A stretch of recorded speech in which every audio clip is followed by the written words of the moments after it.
Exodus 3:4-9 says, he said, "Now, if I found favor in your sight, O Lord, I pray, let the Lord go along in our midst, even though the people are so obstinate. Pardon our iniquity and our sin, and take us as your own possession."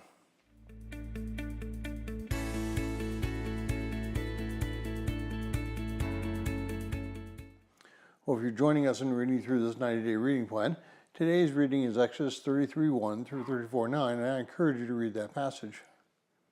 Well, I'd like to just take a few moments today to reflect on who we are, who God is, and our responsibility before Him. We sometimes look on the Israelites and we point and we wag our fingers at them and tell them that if they were in our shoes, we would never do what they had done. Of course, that's a complete lie. We're exactly the same as the Israelites were, and in some ways we're even worse. The Israelites had the pillar of fire to remind them that God was in their midst, but that's an external thing.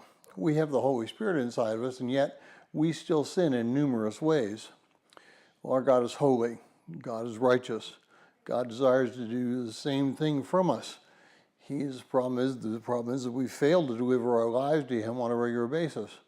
I was listening to a sermon one time on Romans 12:1-2, and the speaker made a very interesting point. He said the problem with the living sacrifice is it keeps getting off the altar. And that's kind of true. We're to be a living sacrifice before God. We're supposed to turn our lives over to Him completely and without reservation.